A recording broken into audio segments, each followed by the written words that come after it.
Buenas y santas, esto es Esgrima Criolla, momento cultural número 78. 78. Bueno, hoy vamos a hablar sobre la batalla de San Lorenzo. La batalla de San Lorenzo se desarrolló el 3 de febrero de 1813 en la actual ciudad de San Lorenzo, a orilla del Paraná. Para que se orienten, es aproximadamente frente a la ciudad de Paraná. Veamos primero el contexto sociopolítico, siempre nos adentramos en eso. Recordemos que en 1810 nosotros ya habíamos declarado una autonomía, no éramos soberanos, sino que éramos autónomos, y queríamos despegarnos del Reino de España. Ya el virrey lo habíamos mandado para su casa, y en Montevideo había uno todavía de los bastiones españoles que estaban sitiados por el coronel Rondó.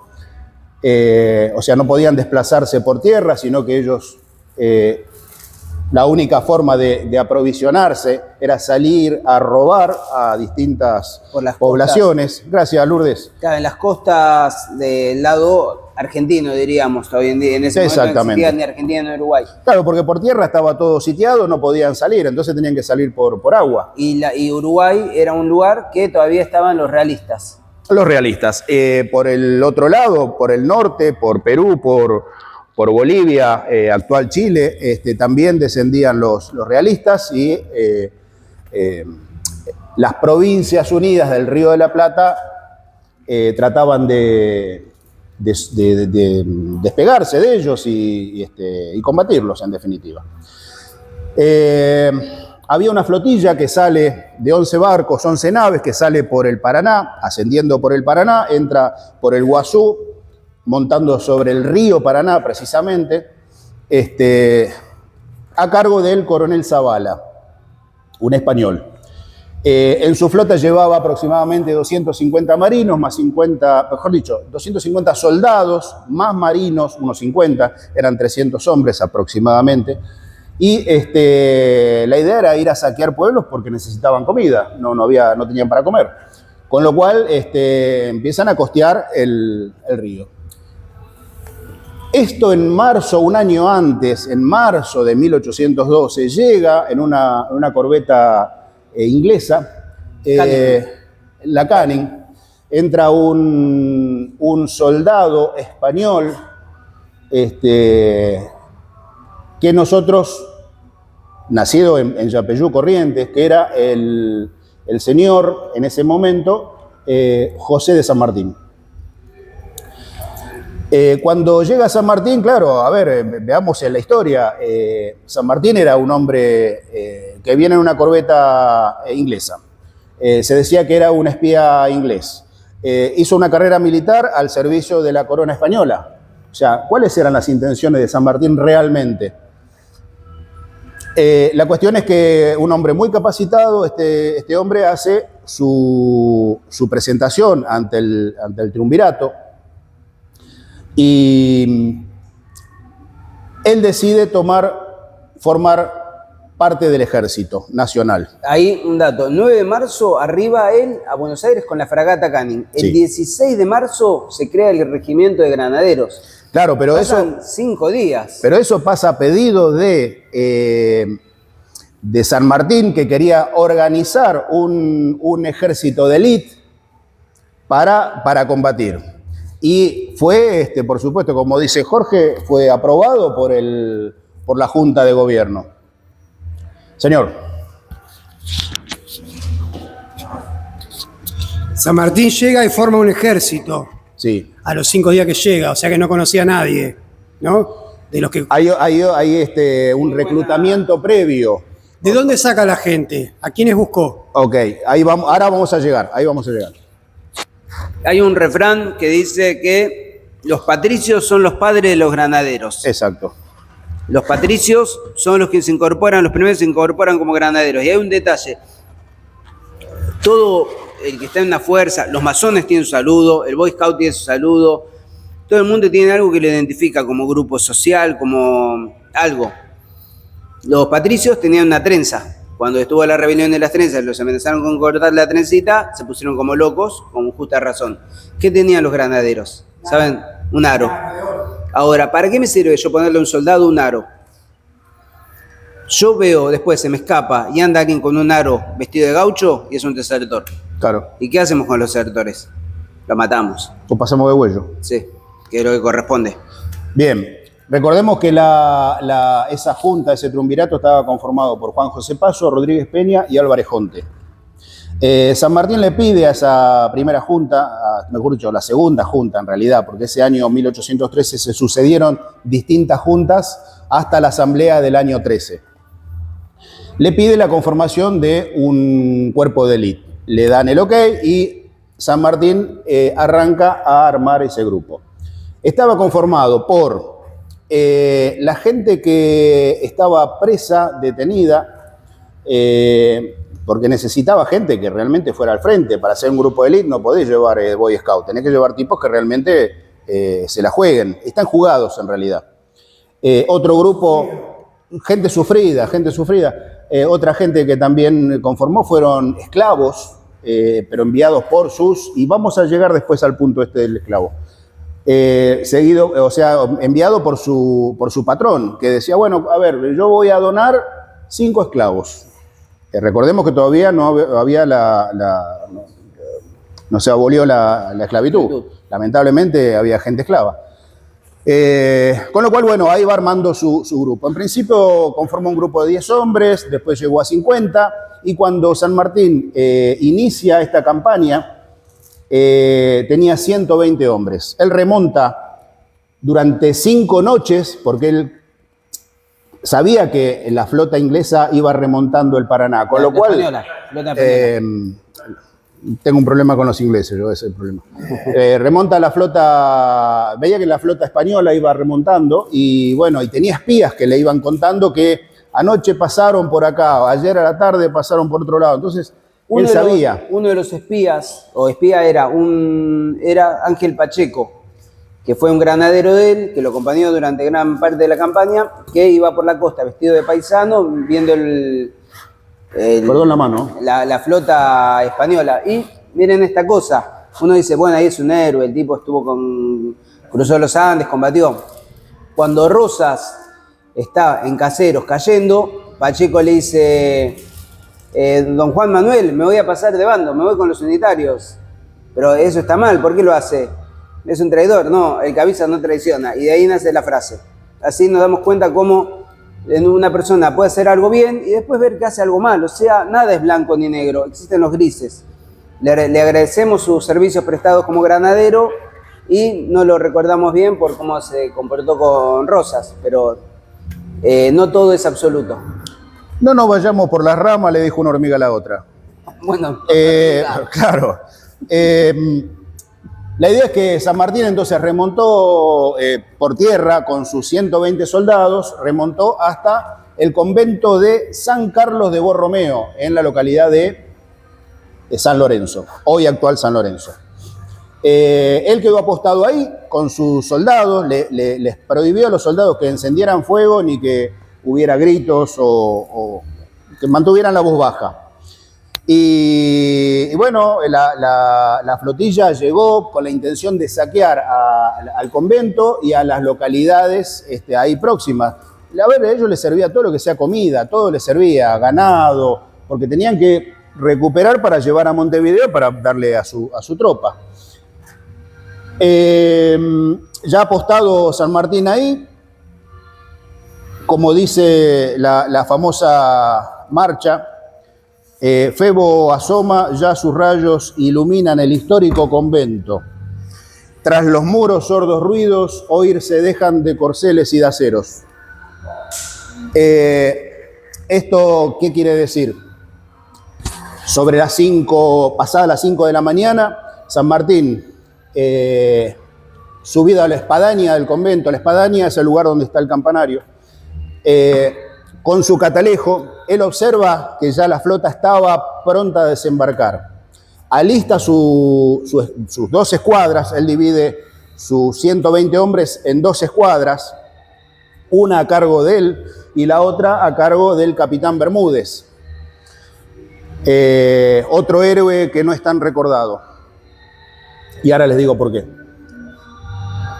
Cuando ve que estos 250 soldados bajan con cañones, con algunos cañones, y bajan y entran a marchar en dirección al convento, el coronel San Martín, recién era coronel, fue nombrado por el cabildo. Este es el convento. Sí. Vos sos San Martín y yo soy Bermúdez.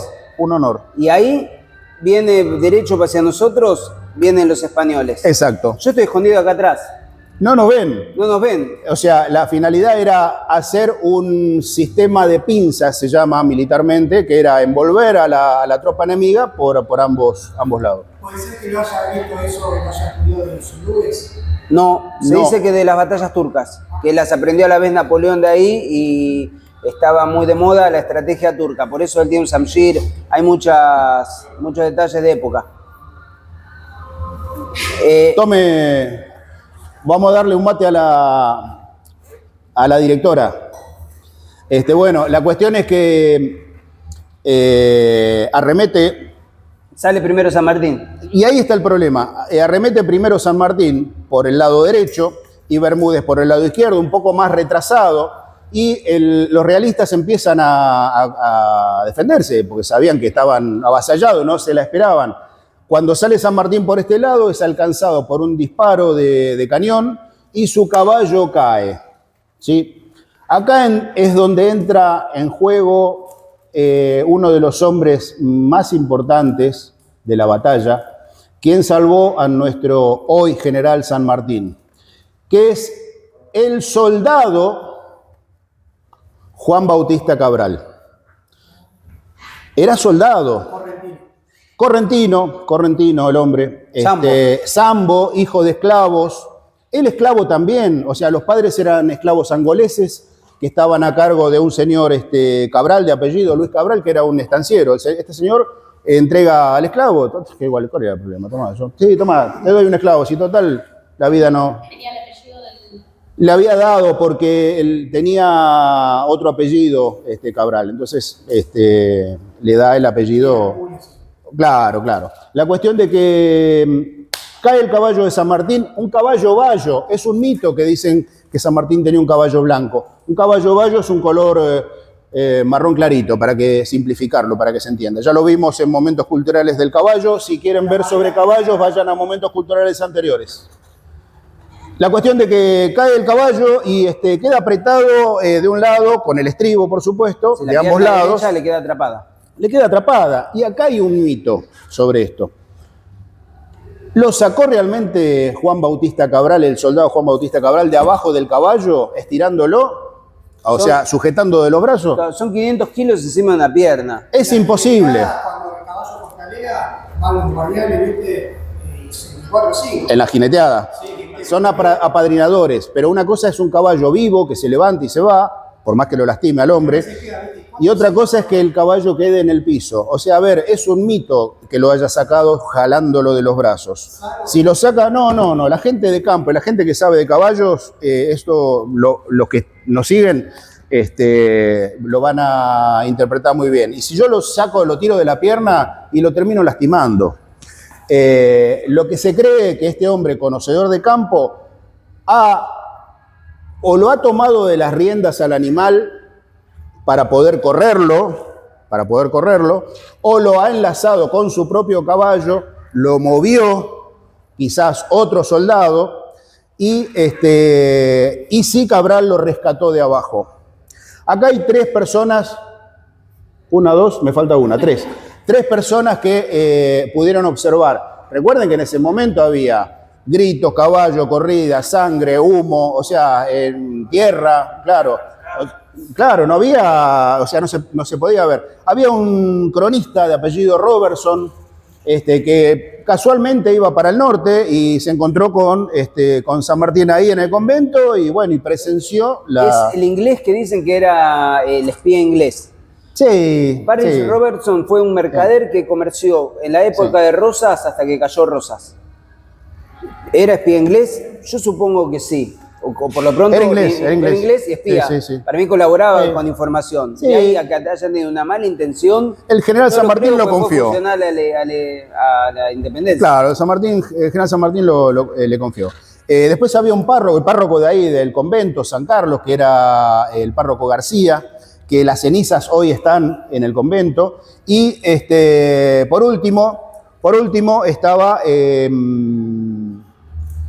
el sacerdote que tenía el cuerpo de granaderos, un sacerdote de apellido Navarro. Había 3 personas que podían haber documentado esto. No hay documento escrito. Cuando conocemos nosotros al sargento Cabral? Muchos años después, cuando se hace un relevamiento. Y esta información de cómo salió de abajo del caballo la transmite un soldado voluntario que estaba ahí, no estaba en el frente de batalla, sino que estaba más atrás observando, se lo transmite a su hija y muchos años después, en un relevamiento que se hace sobre la vida de San Martín, esa hija se lo transmite a un periodista, que ahí es donde cuenta cómo había salido de abajo del caballo. Otra cosa, Baigorria. hay un sargento, el sargento Baigorria, ese sí era sargento, que él pone su caballo con su lanza al costado de donde estaba el caballo caído de San Martín y Cabral, como escudando para que no vengan a atacarlos. En ese momento, cuando puede sacarlo el soldado Cabral, puede sacarlo de abajo del caballo, por la espalda, a traición. ¿Y por qué digo a traición? Le acometen 2 bayonetazos que le generan la muerte en definitiva. ¿Por qué digo a traición? Y por la espalda. El uniforme de granaderos no es como lo vemos hoy. Tenía el morrión, que era con la visera más empinada para que el sablazo pase, desvíe. Era mucho más alto para darle elegancia, tenía una pluma, tenía unas carrilleras a los costados que eran de metal, que eso evitaba que en el sablazo tuviera un corte. Depende de la intensidad del sablazo. Tenía las charreteras, que eran de metal, y tenían una costura de hilo de metal también que llegaba hasta la manga para soportar un poco el golpe. Y en el pecho tenía un peto, una placa de metal en el pecho. No tenía nada en la espalda, porque el general San Martín nunca pensó que alguien podía matar a traición por la espalda, era un código de honor. Ese uniforme pesaba 20 kilos más de lo que pesa hoy. ¿Sí? Pero a caballo era una cosa, y cuando el soldado bajaba a pie a tierra, era un movimiento un poco más torpe. Las armas que utilizó San Martín en esa batalla fueron el sable de estilo napoleónico, curvado, y la lanza, eran las armas fundamentales. Después, no, esas eran las armas. Porque en realidad el caballo, el granadero peleaba de a caballo. ¿Por qué se llamaba granadero? Porque él en Europa había visto que algunos soldados lanzaban granadas. De ahí viene el nombre de granaderos. Estaba de moda la tropa de élite que sean granaderos. Eran una tropa de élite. 15 años antes eran los húsares. Exactamente. Entonces, es atacado por la espalda Cabral, ya liberado San Martín. La tropa, la escuadra del coronel Bermúdez atropella a los realistas, los hace retroceder, Zavala da la orden de retirada, se van al río, algunos mueren ahogados porque de desesperación, una atropellada a caballo, y los hombres a pie, algunos se tiran al río, algunos se ahogan. En realidad mueren cerca de 50, 60 de los realistas, de los nuestros solamente 22, 25 hombres. Al capitán Bermúdez lo hieren en la rótula con un disparo de fusil. Ahí digo, los españoles murieron 40 españoles, tuvieron 3 heridos y un solo prisionero tomaron, que es a Díaz Vélez. Exactamente. Y y después, ¿dónde tengo los otros números? Y nosotros, los patriotas, los argentinos, la incipiente nación, 15 muertos, 27 heridos y 14 prisioneros españoles. Después murieron algunos más por heridas. Recordemos que en ese momento infección, bueno, ya ahí vamos a llegar a una infección. No había penicilina, no había antibiótico, o sea, era una batalla, o sea, a ver, no había nada, no había médicos. ¿Quién atendió al... Tome, compañero. Resulta que Bermúdez, como había sido herido en la pierna, le habían hecho un torniquete y tuvieron que pedirle al doctor Cosme Argerich, conocerán los hospitales del hospital, 2 hospitales, y tuvo que ir en carreta hasta la zona de San Lorenzo, tardó más o menos 2 días, o sea, le dieron una muy buena carreta. Igualmente se cuenta que Bermúdez, ese torniquete que tenía, se lo desajustó para no ser una carga para el regimiento y muere. Es una teoría. Acá hay una cuestión de honor. Esto es, por eso digo que hay héroes que no fueron reconocidos. El capitán Bermúdez, como dice Ariel, se quita esa venda. Ya lo que es el comedor del convento funcionó como hospital de campaña. Ahí se ponían a todos los heridos, inclusive a Cabral lo trasladan hasta ahí. No muere Cabral en el momento, sino que muere en la mesa donde estaba en el hospital. Ahí llegamos. La cuestión de que el capitán Bermúdez, como dice Ariel, se saca esa venda porque además de él creer que era una carga, él se sentía mal, es una cuestión de honor. Fíjense el honor de ese hombre. El hombre quería morir porque se sentía que había fallado a su coronel. Le había fallado a su coronel. Entonces el tipo dijo, no, yo no tengo sentido que mi vida siga porque yo en la batalla no hice las cosas bien. Y a sus propios compañeros. Bueno, muere de una infección generalizada y este hombre se va. Así que, bien, hombre que no se recordó, que no se lo recuerda como se debiera. Respecto de Juan Bautista Cabral, nosotros con el tiempo, por una cuestión popular, lo ascendemos a sargento, pero el propio San Martín no lo asciende a sargento, ¿sí? Como dijo recién Sebastián, él se queda con un botón de su chaqueta que lo conserva toda la vida. Toda su vida lo llevó encima, como un recuerdo de su compañero. ¿Saben dónde funcionaba el regimiento de granaderos? No, en la Plaza San Martín. Inicialmente Perú y Moreno. Y inicialmente, de ahí se pasa a Plaza San Martín. De la Plaza San Martín había un cartel que decía, que eso lo hizo poner San Martín. Sí. Que decía, ahí les digo, andaba por acá. Lo hizo poner él, claro, en la portada le puso ese, Sí, un cartel. al soldado sargento Cabral, al soldado Cabral, Juan Bautista Cabral, que fue pieza fundamental de la propia batalla. Al soldado Juan Bautista Cabral murió en acción en San Lorenzo el 3 de febrero de 1813. Sus compañeros le tributan esta memoria. Según el general San Martín, en ese momento él dijo que eso no había sido ni una batalla ni un combate, solo fue un ensayo. O sea, Y fue la única en la que él fue al frente. Y fue la única que se libró en nuestro país y que haya librado el general San Martín. El resto fue liberando ¿Por qué otros creen países. que peleó él esa batalla? Un general exponiéndose así a que lo maten. Lealtad. Ahí Eliseo, Claro. exacto, dice porque tenía que mostrar un ejemplo. Tenía que mostrar lealtad a las provincias unidas del Río de la Plata. El hombre era recontra argentino. Y a sus granaderos. Claro, y a sus granaderos, claro, literalmente. Claro, la marcha de San Lorenzo, ya vamos cerrando. La marcha de San Lorenzo es una marcha que se hizo en 1902 recién. Se le puso la música y en 1908 Carlos Bienelli es el que le pone la letra. Es una marcha preciosa. Como dato ilustrativo, las tropas alemanas cuando entran en Francia entran tocando la marcha de San Lorenzo. Y Eisenhower cuando recupera la Ciudad Luz pone la marcha, o sea, le hace tocar a las marchas, a las tropas americanas, le hace tocar la marcha a San Lorenzo como diciendo, como para cerrar la vueltita, ¿no es cierto? Un detalle de color.